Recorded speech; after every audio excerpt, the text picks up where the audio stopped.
Muy buenas noches. Voy a pedir entonces, por favor, que abran sus Biblias al libro de Malaquías. Hace algún tiempo leí acerca de un niño que tenía un trastorno del sistema nervioso, que aunque es extremadamente raro, se manifestó en ese niño que no siente dolor. Alguien diría, qué fantástico no tener dolor. Me doy en la cabeza, nada. Me quiebro un brazo, nada. Pero he allí el problema, que el niño está constantemente en peligro, por el hecho de que al no sentir dolor, no se percata del peligro de aquello que puede dañarle, más que superficialmente, dañarle todo su cuerpo, hasta quizás ocasionarle la muerte.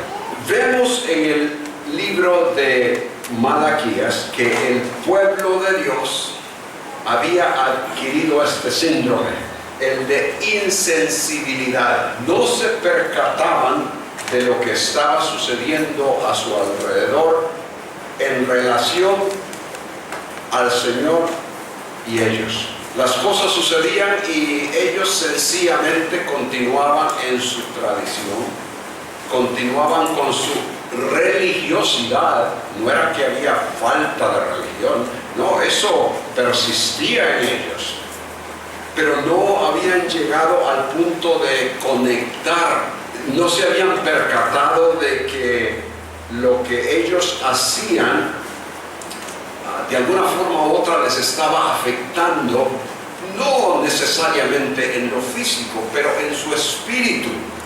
Había insensibilidad espiritual. Y obviamente eso es algo que puede dañarnos, puede afectarnos a nosotros hoy día. Puede afectar al hombre, a la raza humana en cualquier momento.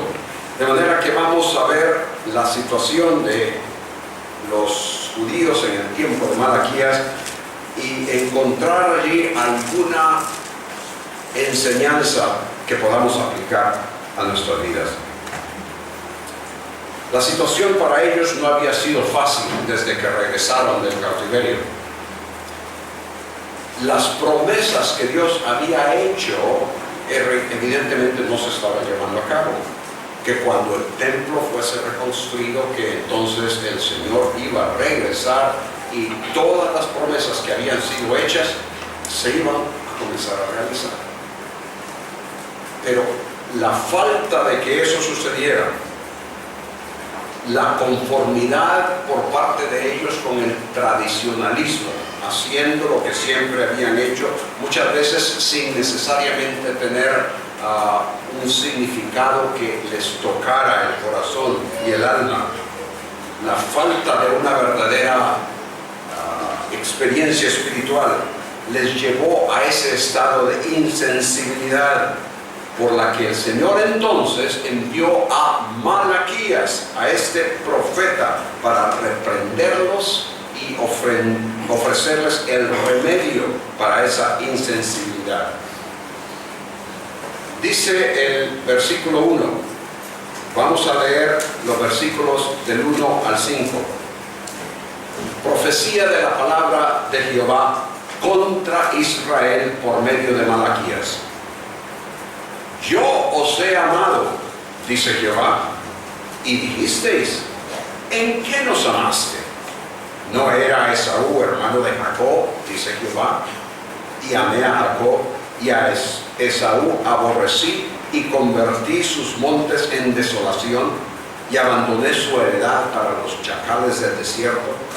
Cuando Edom dijere, nos hemos empobrecido, pero volveremos a edificar lo arruinado, así ha dicho Jehová. Ellos edificarán y yo destruiré, y les llamarán territorio de impiedad y pueblo contra el cual Jehová está indignado para siempre. Y vuestros ojos lo verán, y diréis, sea Jehová engrandecido más allá de los límites de Israel. Lo que estaba sucediendo era algo que no tocaba el corazón del pueblo de Israel.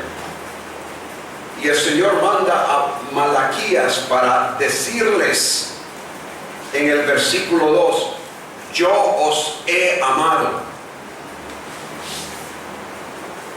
Esta es una declaración de amor de parte del Señor a ellos. Esto no es nada nuevo. Había sucedido desde la antigüedad, desde que el Señor escogió a Israel como su pueblo.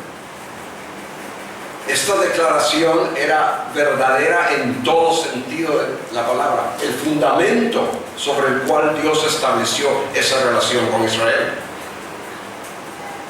En Deuteronomio capítulo 7, no tienen que abrir ahí sus Biblias porque voy a estar leyendo varios versículos. Escuchen nada más, es para evitar que se nos vaya el tiempo. Pero en Deuteronomio capítulo 7 el Señor dijo, no por ser vosotros más que todos los pueblos os ha querido Jehová y os ha escogido, pues vosotros erais el más insignificante de todos los pueblos, sino por cuanto Jehová os amó y quiso guardar el juramento que juró a sus padres, os ha sacado Jehová de Egipto con mano poderosa. Eso lo dijo el Señor hacía aproximadamente 1000 años antes de que ahora se lo dijera Malaquías al pueblo. No solo eso, 700 años antes de Cristo, o sea, unos 300 años antes de Malaquías, por medio de Isaías, el Señor dijo, yo Jehová, Dios tuyo, el Santo de Israel, soy tu Salvador. A Egipto he dado por tu rescate, a Etiopía y a Seba por ti, porque a mis ojos fuiste de gran estima, fuiste honorable y yo te amé. Por medio de Oseas, dijo, cuando Israel era muchacho, yo lo amé y de Egipto llamé a mi hijo. Dios soberanamente escogió a Israel, le formó, le hizo una nación, le sostuvo en el desierto, le llevó a la tierra prometida, le proveyó una serie de líderes y personas que fuesen a dirigirlas en sus caminos, pero Israel continuamente falló y desobedeció al Señor hasta que fueron enviados a Babilonia en cautiverio, pero ahora han regresado. El Señor ha permitido que ellos regresen. El mero hecho de que no fueron destruidos, sino de que Él les permitió que regresaran, era una evidencia de que ese amor profesado desde hacía 1000 años era real. Y si vamos de regreso a los antepasados de Israel, antes de Moisés, si nos remontamos al tiempo de Abraham, Isaac y Jacob, estamos hablando de mucho tiempo antes. El Señor permanentemente, continuamente había demostrado a Israel la realidad de su amor. Y ahora ellos están ya de regreso en la tierra que Él les prometió.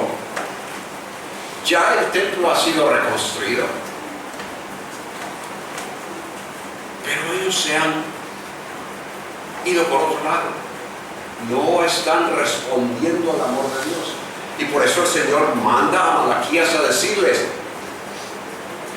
yo os he amado. Y la pregunta de ellos en el versículo 2, ¿en qué nos amaste? Y nos damos cuenta que a través de toda la profecía de Malaquías hay una serie de preguntas, las cuales son preguntas similares a esta. Preguntas que en vez de aceptar lo que el Señor les dice, son preguntas que invitan al debate. Estas personas están listas para debatir al Señor y decir, pruébame que así es. El Señor ya lo había probado, pero pacientemente, en el mismo versículo 2, Él mismo mismo contesta después de la pregunta ¿en qué nos amaste? El mismo Señor contesta también con una pregunta. Y así vamos a encontrar que a través del libro eso es lo que está sucediendo. Ellos preguntan y el Señor entonces les pregunta, demostrándoles con esas preguntas la realidad de lo que originalmente les dijo. Os he amado. ¿En qué nos amaste? Y ahora él contesta, no era Esaú hermano de Jacob, ustedes se acuerdan de la historia. Esaú y Jacob eran gemelos, hijos de, Rebeca e Isaac. Isaac y Rebeca.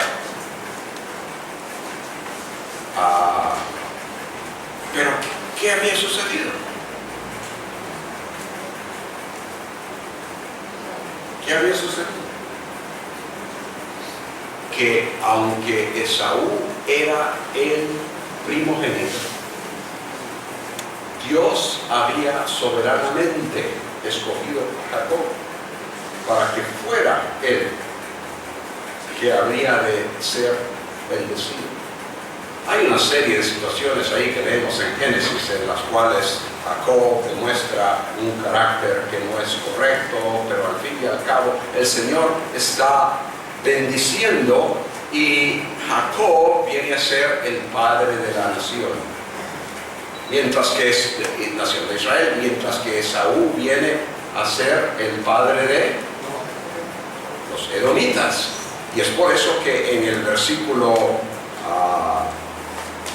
4 se menciona Edom, cuando Edom dijere.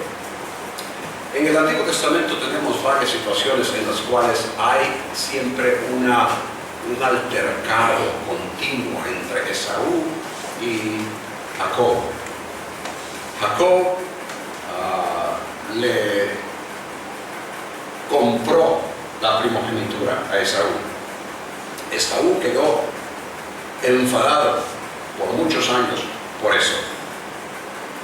Luego nos damos cuenta que cuando Moisés venía con los israelitas viniendo de Egipto hacia la tierra prometida, los descendientes de Saúl, Edom, les impidió que pasaran por su territorio.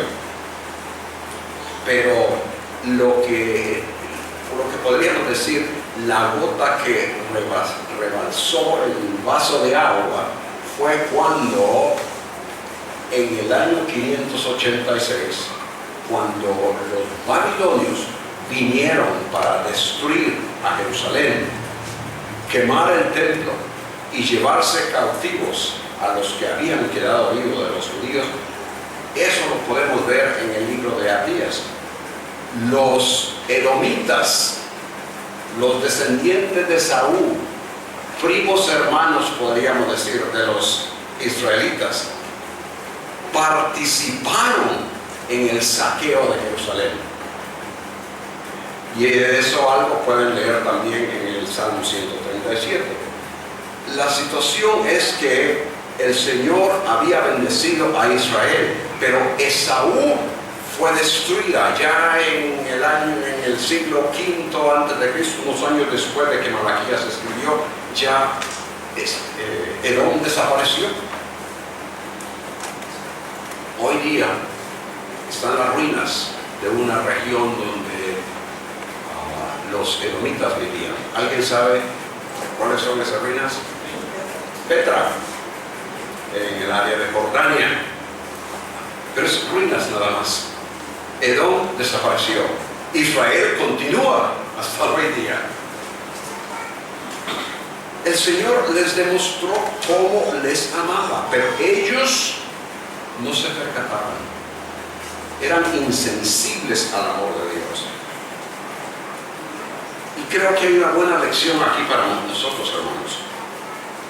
No olvidemos nosotros jamás el amor de Dios.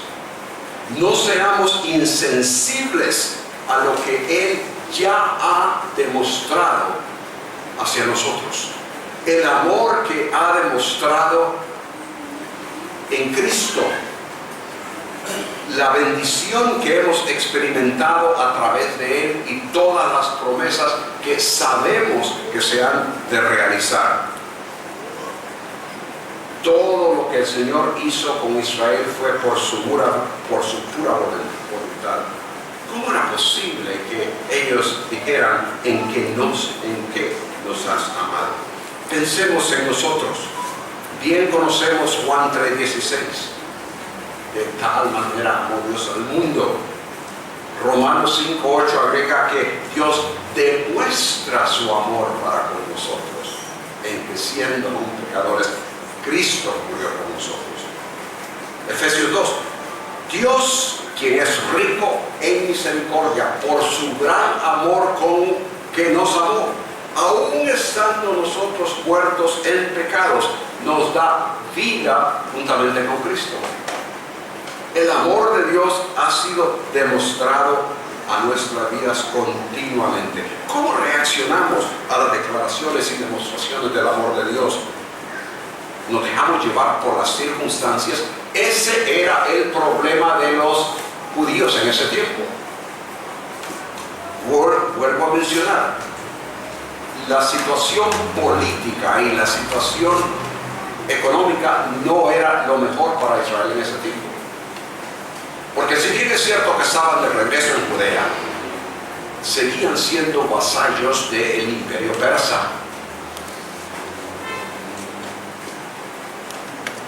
Como dije, las promesas que Dios les había dado no se habían realizado hasta ese momento.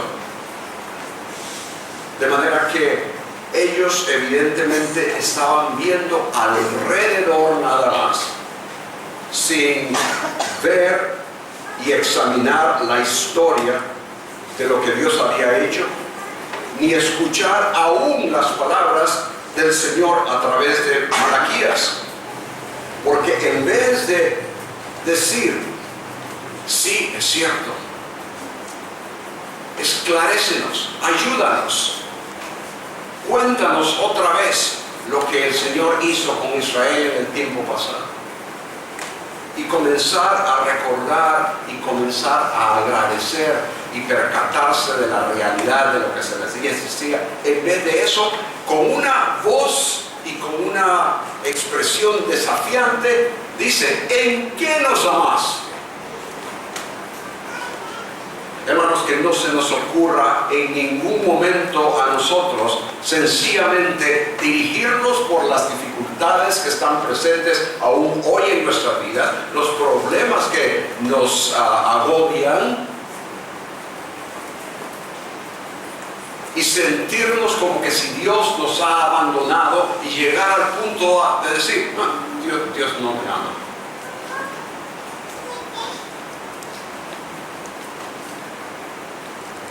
Pero sucede, ¿no? Sucede mayormente entre personas que no conocen al Señor, no han experimentado el amor de Dios, y desafortunadamente sucede entre creyentes. Las presiones son tantas que se piensa que Dios nos ha abandonado. La convicción de la realidad de las promesas de Dios mantiene ardiendo nuestro amor y por lo tanto nuestra fidelidad a Él. Pero debemos de tener tal amor presente continuamente en nuestro corazón. En los versículos 6 al 14 leemos: el hijo honra y el siervo a su señor. El hijo honra al padre y el siervo a su señor. Esta es la respuesta que el Señor continúa dándoles a ellos. El hijo honra al padre y el siervo a su señor. Si pues soy yo padre, ¿dónde está mi honra? Y si soy señor, ¿dónde está mi temor? Dice Jehová de los ejércitos. A vosotros, oh sacerdotes, que menospreciáis mi nombre y decís, ¿en qué hemos menospreciado tu nombre? Y el Señor les contesta y les da la prueba en que ofrecéis sobre mi altar pan inmundo Y dijisteis, una vez más, ¿en qué te hemos deshonrado? En que pensáis que la mesa de Jehová es despreciable. Y ahí continúa el Señor diciéndoles. Pero antes de continuar leyendo estos versículos, pensemos en esto. Son los hechos y no necesariamente las palabras las que cuentan. ¿No es así? Usted puede decirle a su esposa, su novia, para los jóvenes, te amo con todo el corazón. Pero por ahí anda usted por otro lado. No le pone atención al esposo. Se va de usa la palabra parranda. Se va de parranda con los amigos. Hay necesidad en casa. Bueno, hay cuando tenga tiempo, pero ahora tengo que ir al fútbol. Y todas esas cosas. No importa cuántas palabras diga usted para acelerar lo que está tratando de comunicar, los hechos muchas veces lo van a negar. Y estas personas, los sacerdotes como líderes y el pueblo como personas que seguían a los sacerdotes, a ellos no les faltaba nada de religiosidad. Se menciona el hecho del altar al cual ellos van a poner sacrificios. En el versículo 8 se menciona los animales que ellos traen. De manera que no había falta de religiosidad. Y se suponía que cuando un judío venía a Jerusalén, específicamente al templo, y traía sacrificios, era para demostrar su sentir hacia el Dios de Israel. Y no había falta de esas cosas. Pero la cosa era la forma en que lo hacían. El Señor dice, menospreciáis mi nombre. Pero ellos dicen, ¿y cómo? ¿Cómo es posible? Nosotros no lo hemos hecho. Siempre hemos estado trayendo las ofrendas que tú requieres. El Señor dice, en que pensáis que la mesa de Jehová es despreciable, y les da los ejemplos de cuando ofrecéis el animal ciego para el sacrificio, no es malo. Asimismo, cuando ofrecéis el cojo o el enfermo, no es malo. Preséntalo pues a tu príncipe. El Señor les da un reto, les reta, hacer esto, un desafío, hacer esto con vuestro jefe, con vuestro gobernador, con vuestro príncipe, a ver si lo va a aceptar, a ver si vas a quedar bien con él. Y habría sido obvio que no. Cuando todo lo que estaban haciendo era contrario a las instrucciones que el Señor había dado en el libro de Levítico acerca de los sacrificios. No por puro capricho de que así quiero y así me gusta, pero cada una de aquellas cosas que ellos deberían de hacer tenía un gran simbolismo que estaba conectado con la persona misma de Dios. Y lo que sucedía aquí era que ellos estaban siendo insensibles a la persona de Dios, a la grandeza y a la santidad de la persona de Dios. Oh sí, estaban haciendo los sacrificios, estaban involucrados en los rituales, no faltaban a las actividades que se realizaban en el templo. Ahí estaban siempre. La cosa era la actitud. A tal grado llega que en el versículo 10 el Señor dice, la traducción de Reina Valera no es la mejor, pero podríamos traducirla de esta manera. ¿Quién hay entre vosotros que cierre las puertas para no encender mi altar de Baal? El Señor llega al punto de decir, preferiría yo que alguno de ustedes viniera, cerrara las puertas del templo para no tener que venir a encender las ofrendas, porque lo hacéis de balde, de nada sirve. Muy similar a lo que dijo allá en el primer capítulo de Isaías, años antes. Ya no quiero vuestros sacrificios. Estoy hastiado de vuestros carneros, de vuestros vacunos, de vuestras ovejas. Ya no quiero tales cosas, dijo el Señor. ¿Por qué? Por la forma en que lo hacían. La actitud y el corazón era incorrecto. Y el Señor entonces no lo recibía. Creo que al principio es muy claro para nosotros también. Hermanos, no menospreciemos la grandeza de Dios. No menospreciemos la grandeza y la santidad de Dios. Aunque ellos decían en el versículo 6 que Dios era su Padre y Señor, no había ni honra ni reverencia para Él. Obviamente no se atreverían a demostrar esa lealtad al gobernador o príncipe. El Señor les desafía a que lo intenten. En el versículo 10 ya hemos leído que el Señor prefiere que mejor se cierren las puertas del templo y que ya no se enciendan más ofrendas. Pero noten la última parte de ese versículo. Dice él, yo no tengo complacencia en vosotros, ni de vuestra mano aceptaré ofrenda. Ahora noten el versículo 11.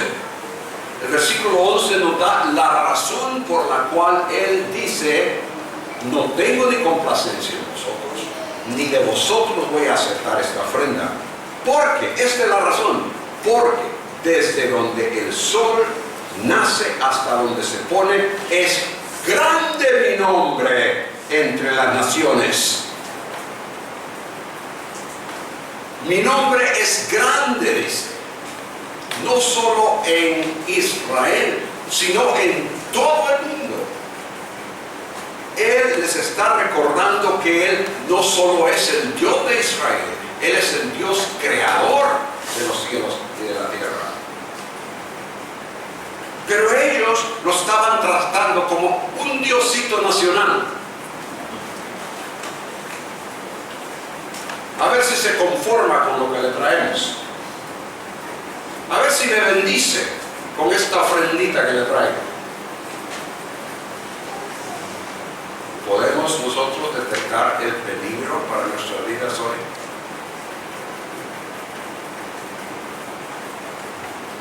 Es fácil en la sociedad y en el ambiente en el cual vivimos olvidarnos. Aún quizás por tan solo un momento, pero sin embargo olvidarnos de que cuando venimos delante del Dios de la Biblia, del Dios a quien confesamos que es el Padre y Señor de nuestro Señor Jesucristo, en quien hemos creído para perdón de pecados y salvación eterna. Cuando venimos delante de Él, estamos viniendo delante del Dios de toda la tierra, santo, grande, incomparable, único, y que Él merece todo lo mejor. No como aquellos lo que les sobraba o lo que les convenía, o aún lo que ellos hubiesen pensado que era aceptable.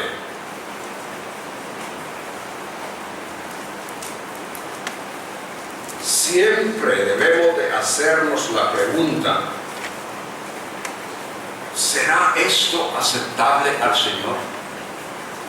Podemos estar viniendo todos los domingos o cuantas veces el local esté abierto para llegar y decir: vamos a alabar al Señor, vamos a leer su palabra, vamos a esto y el otro, y hacer toda clase de actividades evangélicas tradicionalmente por nombre, y salir de aquí y decir: ah, qué bonito estuvo el culto, estuvo bien alegre.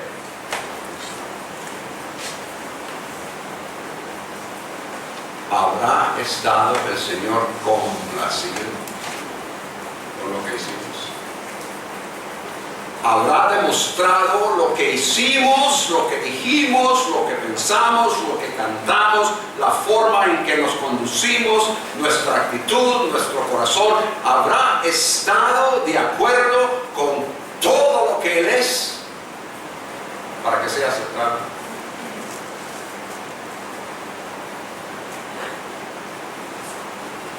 Los judíos estaban fallando tremendamente, totalmente equivocados,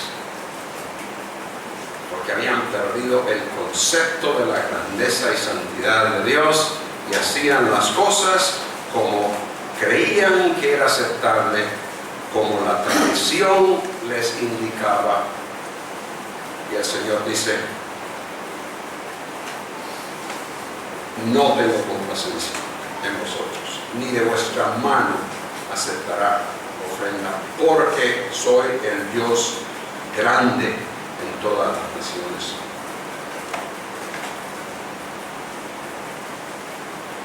Y con lo que hacían, versículo 12, vosotros lo habéis, refiriéndose al nombre. Cuando se habla del nombre de Dios, en realidad se habla de su persona. El nombre representa a la persona en su totalidad, de manera que al decir vosotros lo habéis, es decir, el nombre profanado, es decir, me habéis profanado a mí, dice el Señor. Cuando decís inmunda es la mesa de Jehová y su alimento, y cuando decís que su alimento es despreciable. Ahora bien, no creo yo que ellos estaban diciendo literalmente: esa mesa es despreciable, eso es inmundo. Pero ¿cómo lo estaban diciendo? Regresemos a lo que comenzamos a decir al principio de este punto. Los hechos hablan más que las palabras. La forma en que actuaban estaba siendo mucho más amplias, mucho más vocíferas, podríamos decir, mucho más fuertes que cualquier palabra que hubiesen pronunciado. Entonces, hermanos, no menospreciemos la grandeza de Dios. No seamos insensibles a ello. En tercer lugar, pasando ya al capítulo 2, sé que nos hemos saltado los versículos, pero también es por cuestión de tiempo. En el capítulo 2, los versículos 2 al 9, leemos que el Señor se dirige específicamente a los líderes de los judíos en ese tiempo. Ahora pues, oh sacerdotes, para vosotros es este mandamiento: si no oyeres y si no decidís de corazón dar gloria a mi nombre, ha dicho Jehová de los ejércitos, enviaré maldición sobre vosotros y maldeciré vuestras bendiciones, y aún las he maldecido, porque no os habéis decidido de corazón. Yendo hasta el versículo 9, nos damos cuenta que el problema con los líderes, y que repercutía en todo el pueblo, era que habían llegado a ser insensibles a la palabra de Dios. Noten ustedes en el versículo 6 Bueno, en realidad necesitamos regresar para agarrarle el hilo. Regresemos y leamos el versículo, desde el versículo 3. Sigamos leyendo. He aquí, yo os dañaré la sementera. Versículo un poquito difícil de traducir. No sabemos si es sementera el lugar donde sembraban, o si es la semilla misma, o si se refiere a la semilla en el sentido de descendencia. Pues bien, he aquí, yo os dañaré la sementera, dice Reina Valera, y os echaré al rostro el estiércol. Las palabras del Señor los va a despreciar, como ya lo expresó anteriormente. El estiércol de vuestros animales sacrificados, y seréis arrojados juntamente con él. Y sabréis que yo os envié. Noten, este mandamiento, ya se mencionó mandamiento en el versículo 1. Otra vez aquí, yo os envié este mandamiento para que fuese, quizás la mejor traducción, para que siga, para que continúe mi pacto con Leví. Ha dicho Jehová de los ejércitos, mi pacto con él fue de vida y de paz, las cuales cosas yo le di para que me temiera, y tuvo temor de mí, y delante de mí, de mi nombre, estuvo humillado. La ley de verdad estuvo en su boca. Ahí está la ley, mandamiento, ahora ley. La ley de verdad estuvo en su boca, iniquidad no fue hallada en sus labios, en paz y en justicia anduvo conmigo, y a muchos hizo apartar de su iniquidad. Ahora, un porqué, una razón por la cual el Señor va a hacer estas cosas. Pero expliquemos. Cuando habla de Leví, ¿se acuerdan quién es Leví? Uno de los hijos de Jacob. Y Leví, de la tribu de Leví era Aarón y todos los sacerdotes. Y allá encontramos en Éxodo 32 que cuando Moisés baja del monte Sinaí, se encuentra con que han hecho un becerro y están dados a la orgía y todas esas cosas. Entonces Moisés les reprende y dice: los que estén conmigo y con el Señor, pasen a mi lado. Y toda la tribu de Leví pasa y se identifica con Moisés y con el Señor. Eso da una indicación de que ya hay en ellos cierta disposición a hacer las cosas como el Señor ha indicado. En Números capítulo 18 se habla de que se les ha dado a ellos, a los levitas, un pacto perpetuo. Se les dice que no se les va a dar un pedazo de tierra como a las demás tribus. Y una expresión que francamente toca mi corazón al escucharla, al leerla. El Señor les dice que la razón porque ellos no tendrán parte de la tierra, les dice, es porque yo soy tu parte. La parte de ellos era el Señor, y es a Él a quien deberían de servir. No necesariamente estar labrando la tierra y haciendo otras cosas, sino dedicándose al servicio del Señor. Tenemos también ahí en Números un incidente cuando los israelitas, como tantas veces, están metiéndose con personas que no son del pueblo de Israel, que son paganas, y entre ellos hay un fulano de nombre Simri, trae una mujer madianita a su tienda, se involucran en actividad sexual, y uno de los levitas viene y los atraviesa, los ajusticia en ese momento. FyS el nombre. Y el Señor entonces renueva el pacto para que sean los levitas quienes le siguen. Y por eso es que menciona el pacto de Leví. Ellos tenían como responsabilidad enseñar los mandamientos, enseñar la ley. Por eso es el versículo 6, la ley de verdad estuvo en su boca. Y ahora el Señor explica en el 7, porque los labios del sacerdote han de guardar la sabiduría. En otras palabras, esa es la responsabilidad del sacerdote. Y de su boca el pueblo buscará la ley. Ellos tienen la responsabilidad de enseñar la ley al pueblo para que sepan cómo conducirse delante del Señor y vivir delante de Él. Porque el levita, el sacerdote, mensajero es de Jehová de los ejércitos. Pero ahora noten el versículo 8. ¿Cuál es la primera palabra en ese versículo? Más. ¿Otra forma de traducirla? Pero Él se está dirigiendo a los sacerdotes, les está explicando lo que deben de hacer, lo que sus antepasados hicieron cuando se les dio el pacto con Leví. Ellos deben de hacer esto y esto, pero más vosotros, noten, os habéis apartado del camino, habéis hecho tropezar a muchos en la ley, habéis corrompido el pacto de Leví, dice Jehová de los ejércitos. Por tanto, he ahí el resultado, yo también os he hecho viles. Palabra interesantísima, esa palabra viles en el idioma hebreo en el cual Malaquías había escrito es exactamente la misma palabra que se ve en 1:7, donde dice que vosotros pensáis, la última parte, que la mesa de Jehová es despreciable. ¿Vosotros consideráis mi mesa despreciable? A vosotros yo os hago despreciables. Eso es lo que llamamos retribución. La persona recibe exactamente lo que merece como resultado de su pecado.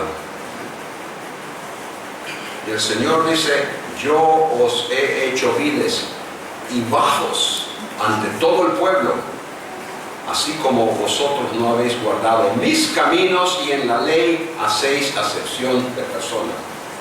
¡Qué tragedia! Los líderes, los encargados de enseñar la palabra del Señor, la habían totalmente olvidado. Habían venido a ser insensibles a ella y los resultados se estaban viendo en todo el pueblo ahora.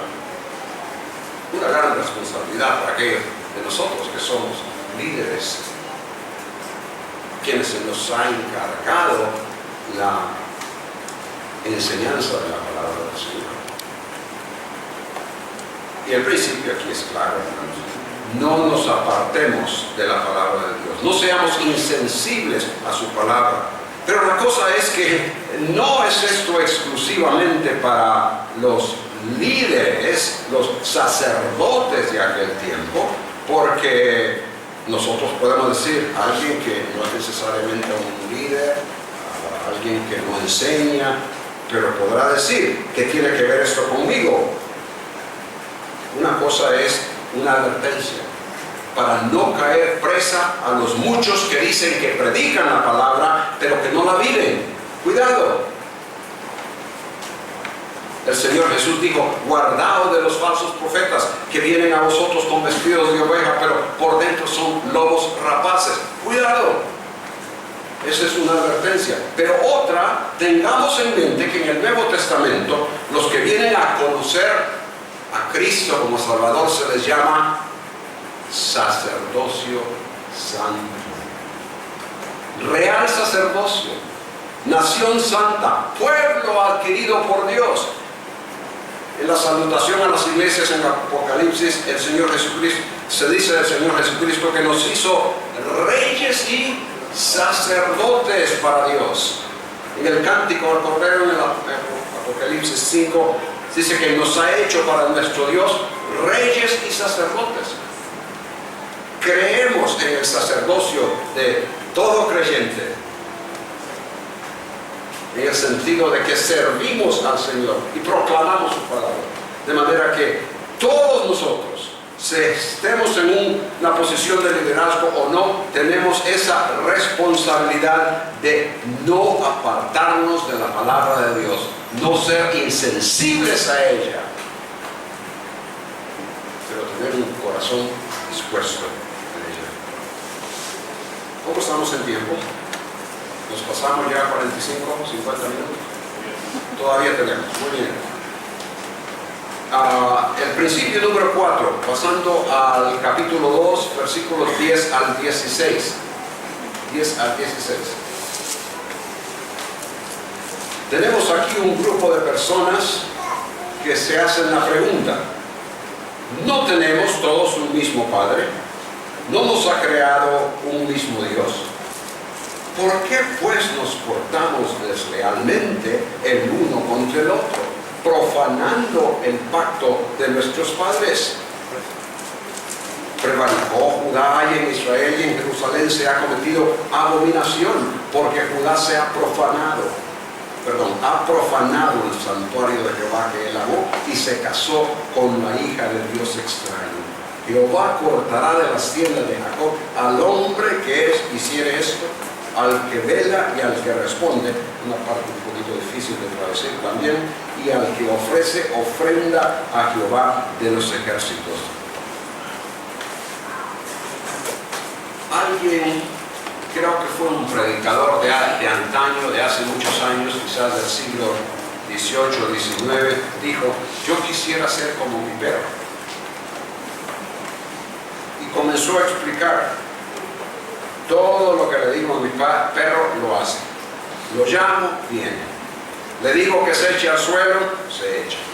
Le digo que se vaya, se va. Le digo que me dé la mano y me extiende su pata. Hay veces que me enojo con mi perro y hasta le doy duro a mi perro. Pero el perro siempre me recuerda y siempre está conmigo. Mi perro es leal. Yo quisiera ser como mi perro. La cosa es que como humanos no somos así. No somos leales. La lealtad es algo que no observamos mucho estos días. Es difícil encontrar a alguien que se mantenga como nuestro amigo, pase lo que pase. El ejemplo más claro, podríamos decir, es en la relación matrimonial. A nivel humano, creo que es el área en la cual encontramos mayor deslealtad.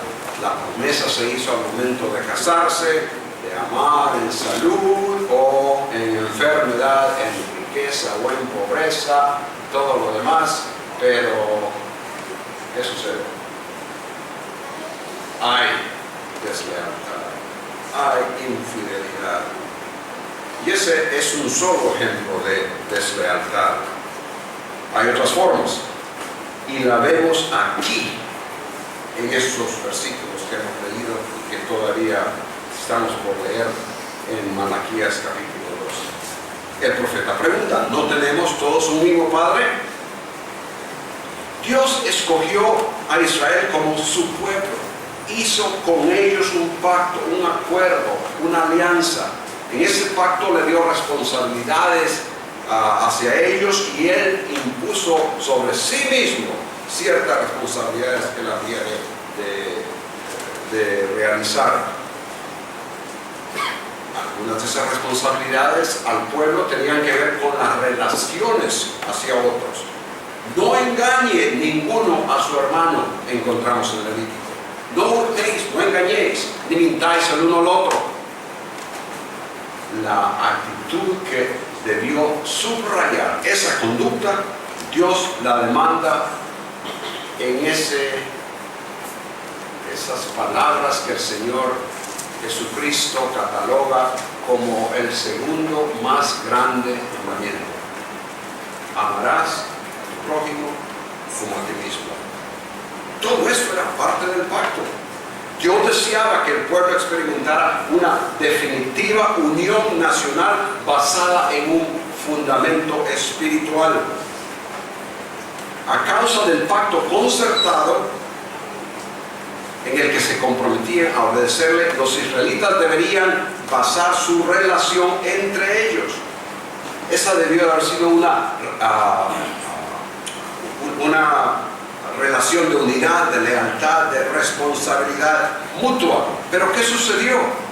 Noten, La pregunta del versículo 10, la tercera pregunta, a mitad del versículo: ¿por qué pues nos portamos deslealmente el uno contra el otro, profanando el pacto de nuestros padres? El pacto que el Señor le había dado a los padres en cuanto a las relaciones, no solo a Él, a Dios, sino también el uno con el otro. Pero ellos profanaban la relación hacia Dios y la relación hacia los demás.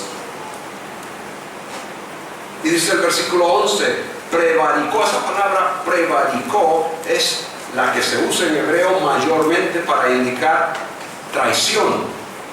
Traicionó Judá, y en Israel se ha cometido abominación. Y lo que el Señor está diciendo es que Él no va a no tolera tal cosa. Noten en el versículo 12, Jehová cortará de las tiendas de Jacob al hombre que hiciere esto. Versículo 13, y esta otra vez haréis cubrir el altar de Jehová de lágrimas, de llanto y de clamor. Aunque ellos vinieran a llorar delante del Señor para que les perdonara por esto y el otro, Él dice, no miraré más la ofrenda para aceptarla con gusto extravagante. La idea de traer la ofrenda era para que las personas recibiesen el perdón de los pecados que habían cometido contra el Señor. Pero el Señor dice, no voy a aceptarla por más lágrimas que derraméis. Entonces, versículo 14, más diréis, ellos preguntan ahora, ¿por qué? Como queriendo decir, Señor, no hay razón para que no me aceptes. Aquí estoy llorando, aquí estoy derramando lágrimas, aquí traigo mi ofrenda. Versículo 14, el Señor le contesta, porque Jehová ha atestiguado entre ti y la mujer de tu juventud, contra la cual has sido desleal. Le has traicionado, siendo ella tu compañera y la mujer de tu pacto. Y luego les da una cita que refleja lo que Él hizo desde el principio cuando creó al hombre y a la mujer. No hizo Él uno, habiendo en Él abundancia de espíritu. En otras palabras, la idea es que el Señor tenía todo el poder para haber hecho 50 de un solo. Aún, digamos, 10 hombres y 40 mujeres. 4 para cada uno. No, pero Él hizo uno. ¿Y por qué uno? Porque buscaba una descendencia para Dios. Que aquellos que fuesen a descender de aquellas personas nacieran, crecieran en un contexto en el cual habría dedicación a Él, lealtad. Guardaos pues en vuestro espíritu y no seáis desleales para con la mujer de vuestra juventud, porque Jehová Dios de Israel ha dicho que Él aborrece el repudio y al que cubre de iniquidad su vestido, dijo Jehová de los ejércitos. Guardaos pues en vuestro espíritu y no seáis desleales. Pero los judíos en ese tiempo eran insensibles a la necesidad de lealtad. Para nosotros, hermanos, es muy clara la aplicación.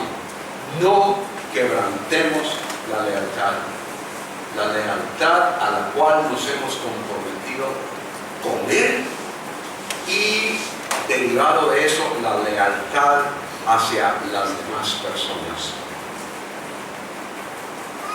Y todo empieza obviamente con nuestra lealtad a Él, y lo que sigue es nuestra lealtad a nuestra esposa, la lealtad al esposo, la lealtad y fidelidad el uno al otro.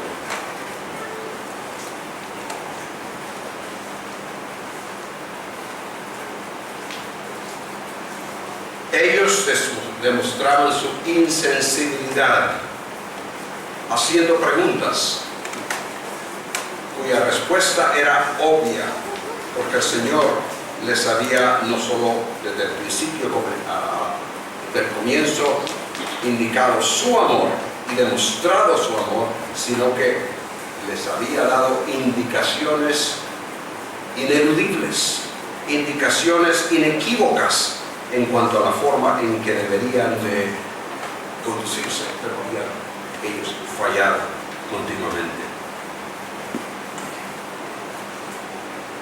En el Nuevo Testamento tenemos la enseñanza de la lealtad también, ahí está presente. Sea vuestro hablar sí, sí, no, no, porque lo que es más que esto, el mal procede, encontramos en Santiago. No mintáis los unos a los otros, habiéndolos despojado del viejo hombre. Que ninguno agravie ni engañe en nada a su hermano, dice Pablo a los tesalonicenses. Él es fiel, y los que se acercan a Él también deben ser fieles, leales, sin fluctuar en la fe. En el libro de Apocalipsis, el Señor dice: sé fiel hasta la muerte, y yo te daré la corona de la vida. Entonces, hermanos, no seamos insensibles, no nos apartemos de la palabra de Dios, no menospreciemos la grandeza de Dios, no olvidemos el amor de Dios y no seamos insensibles a la necesidad imperativa de lealtad.